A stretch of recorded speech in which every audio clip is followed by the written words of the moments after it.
Saludos, comunidad 100% fiscal. Continuamos con temas básicos para la presentación de la Declaración Anual 2019 de Personas Físicas. El tema que se abordará es de los demás ingresos que obtengan las personas físicas en el ejercicio.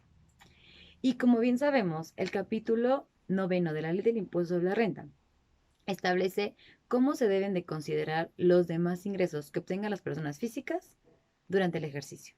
Por ello, el artículo 144 de la Ley del Impuesto sobre la Renta establece que las personas físicas que obtengan ingresos distintos a salarios, a ingresos por actividades empresariales o profesionales, a ingresos por arrendamiento, a ingresos por adquisición o enajenación de bienes, a ingresos por dividendos o a ingresos por intereses, entre otros, considerarán los demás ingresos al momento de obtenerlos, es decir, al momento en que se incremente su patrimonio, salvo en los casos cuando los ingresos sean por intereses que provengan por depósitos del extranjero, es decir, cuando provengan de depósitos por créditos o préstamos otorgados a residentes en el extranjero.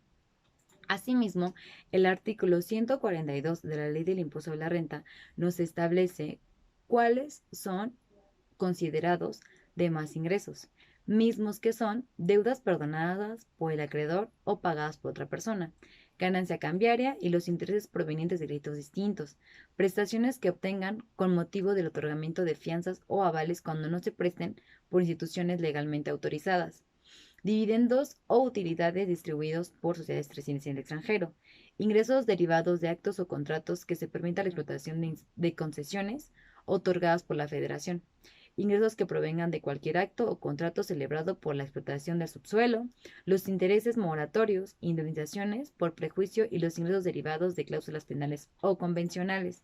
Asimismo, remanente distribuible que determinen las personas morales, ingresos estimados o inclusive que los realicen presuntivamente las autoridades fiscales por discrepancia fiscal o los provenientes de las regalías, entre otros. Ahora bien, como bien sabemos, todas las personas físicas que obtengan ingresos están obligadas a realizar el pago provisional de estos, y en este caso no es la excepción, ya que como lo fundamenta el artículo 145 de la Ley del Impuesto sobre la Renta, todas las personas están obligadas a realizar dichos pagos. Por lo tanto, cuando las personas físicas que obtengan en forma esporádica otros ingresos distintos a los ingresos por salarios, a ingresos por arrendamiento, a ingresos por adquisición de bienes o enajenación de bienes, a ingresos por intereses, a ingresos por actividades empresariales o profesionales, entre otros, cubrirán como pago provisional a cuenta del impuesto anual el monto que resulte de aplicar la tasa del 20% sobre el ingreso percibido, sin deducción alguna. Asimismo, este se hará mediante declaración que se presentará ante el Servicio de Administración Tributaria dentro de los 15 días siguientes a la obtención del ingreso. Por ello, en la siguiente diapositiva se señala un ejemplo de la determinación del pago profesional de las personas físicas que perciban otros ingresos de forma esporádica. Es decir, así como lo señala la diapositiva, se multiplicarán los ingresos percibidos, en este ejemplo, por pena convencional, por la tasa del impuesto del 20%, y de aquí se obtendrá el monto del pago provisional del impuesto sobre la renta a cargo de la persona física. Sin embargo, no hay que dejar de señalar que la mecánica ilustrada en este ejemplo no es aplicable cuando las personas físicas que obtengan en forma esporádica otros ingresos por conceptos de intereses y ganancia cambiaria. En este mismo sentido, y como se señala en la siguiente diapositiva, cuando los ingresos que se obtengan por pagos que efectúen las personas morales, dichas personas morales deberán retener como pago provisional la cantidad que resulte de aplicar la tasa del 20% sobre el monto de los mismos, sin deducción alguna, debiendo proporcionar a las personas físicas los comprobantes fiscales en el que conste la operación, así como el impuesto retenido. Es decir, las personas morales realizarán de la siguiente fórmula su determinación, la cual consta de multiplicar el monto de los ingresos percibidos sin deducción alguna por la tasa del 20%, lo cual saldrá el impuesto sobre la renta a retener. De igual manera, en la siguiente diapositiva nos señala que todas las personas físicas que obtengan periódicamente otros ingresos distintos a los ingresos por salarios, a los ingresos por actividades empresariales o profesionales, a los ingresos por arrendamiento, a los ingresos por dividendos, a los ingresos por intereses, a los ingresos por adquisición y enajenación de bienes, deberán cubrir el pago provisional mensual a cuenta del impuesto anual. Es decir, las personas físicas que obtengan otros ingresos periódicos están obligados a efectuar a más tardar el día 17 del mes inmediato posterior el pago provisional a cuenta del impuesto anual. Por ello, en la siguiente diapositiva se señala cómo se debe de determinar el pago provisional de las personas físicas que obtengan otros ingresos de manera periódica. Esto se encuentra fundamentado en el artículo 145 de la Ley del Impuesto sobre la Renta, que dice que la fórmula para determinar el pago provisional del mes es aplicando la tarifa del artículo 96, es decir, se realizará multiplicando la tasa en los ingresos por la tasa del artículo 96, que ésta dependerá de la cantidad de los ingresos obtenidos. Por lo tanto, saldrá el impuesto a cargo y del impuesto a cargo se le restarán el ISR retenido por las personas morales del mes y de aquí se obtendrá el impuesto a cargo del mes.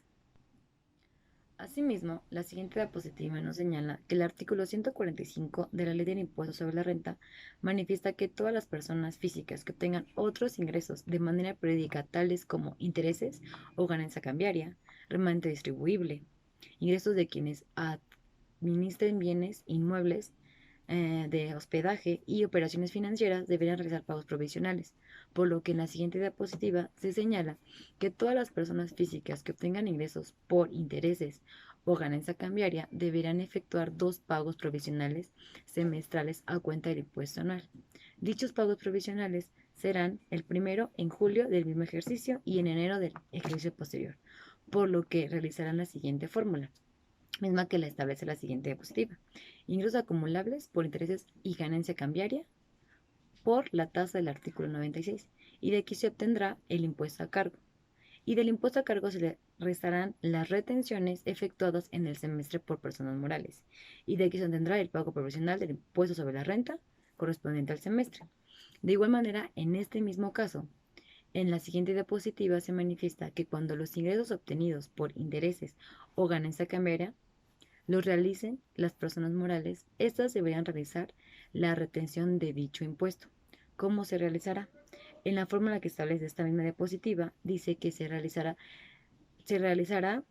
multiplicando la tasa del 35% por los ingresos acumulables y de aquí se obtendrá el impuesto sobre la renta retenido.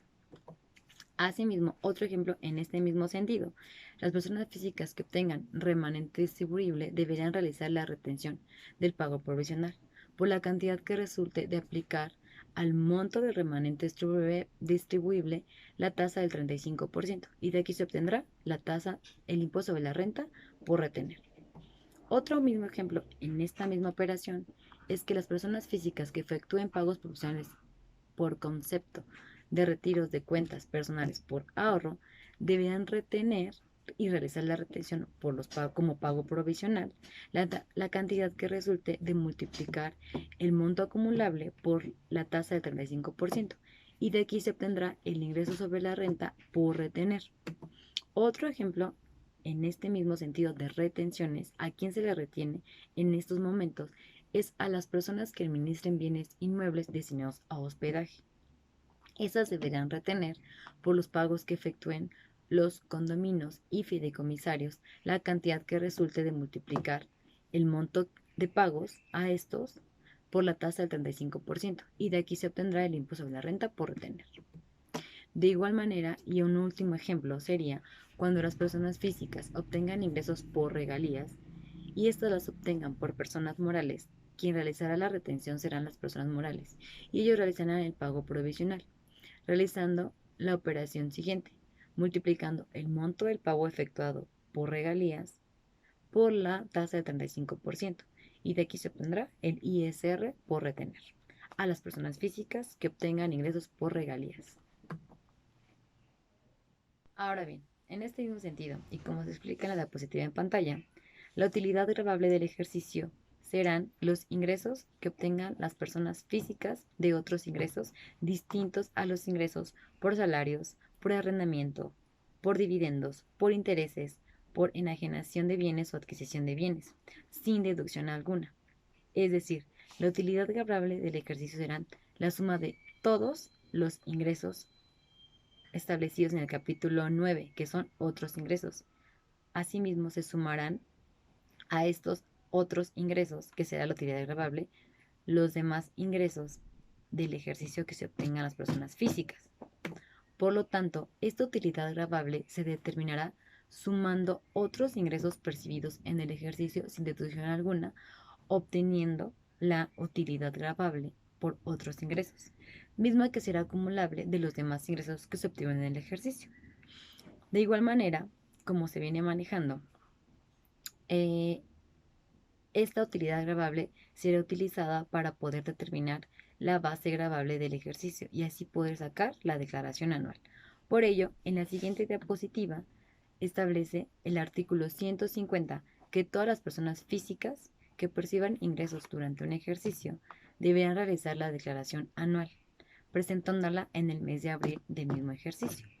Asimismo, este mismo artículo nos menciona que todas las personas físicas deberán acumular la totalidad de sus ingresos percibidos por cualquier concepto durante el ejercicio que declaren, a excepción de los exentos y a excepción de los impuestos definitivos. Sin embargo, también ese artículo nos señala una excepción. Cuando las personas físicas obtengan de sus ingresos totales, más exentos, más sus impuestos definitivos, la cantidad mayor a $500,000, estas deberán realizar la declaración anual y declarar la totalidad de sus ingresos, incluyendo los exentos, los definitivos y la total de sus ingresos por cualquier concepto. ¿Ok? Por lo tanto, en la siguiente diapositiva se explica en caso de que solo perciban esas personas físicas ingresos por el concepto de otros ingresos, realizarán o se determinará el impuesto de la siguiente manera. Y como lo venimos manejando, se explica que en caso de que únicamente las personas físicas obtengan otros ingresos, deberán de pagar el impuesto por ese concepto. Sin embargo, también hay que explicar que el artículo 151 establece las deducciones personales. ¿Cuáles son las deducciones personales que pueden aplicar las personas físicas en este momento? Los gastos funerarios, los gastos médicos, los gastos escolares, los gastos por educación, los gastos por psicólogos, los gastos por nutrición, entre otros. También hay que entender que estas personas físicas pueden tener deducibles los estímulos fiscales. En este caso, existe un estímulo fiscal a las colegiaturas que también pueden aplicar en esta declaración anual. Bueno, ahora hay que explicar cómo se determina esta declaración anual y cuál es la fórmula para realizar esta declaración anual.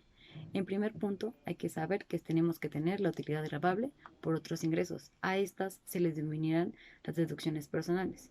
Y de aquí obtendremos la base previa del impuesto. Y aquí se le podrán deducir o disminuir los estímulos fiscales por el gasto de ciertas colegiaturas, como ya lo mencioné anteriormente. Y de aquí obtendremos la base del impuesto. Y en ese momento aplicaremos la tasa del artículo 152 y sabremos cuál es el porcentaje de impuesto que se deberá pagar. Y por lo tanto obtendremos el impuesto del ejercicio a cargo. Pero aquí también se le tendrá que disminuir los pagos provisionales y el ISR retenido. Y de aquí obtendremos el ISR a favor o a cargo del ejercicio.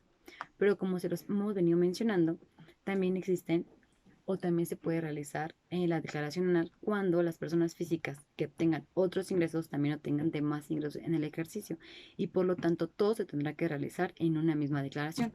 Y aquí será igualmente la misma fórmula obteniendo también las deducciones personales o los estímulos fiscales y se realizará de la siguiente manera. Igual se realizará determinando la utilidad gravable por otros ingresos más los demás ingresos que obtuvieron en el ejercicio, disminuyendo las deducciones personales como los estímulos fiscales. Y de aquí se obtendrá la base gravable del ejercicio, obteniendo la de la tarifa del artículo 152, y de aquí se les disminuirá tanto el ISR retenido como los pagos provisionales que se realizaron durante todo el ejercicio. Y de aquí se obtendrá el ISR a favor o el ISR a cargo. Gracias, comunidad 100% fiscal. Consulta nuestras redes sociales para más información y dudas adicionales. Cuenta con nosotros.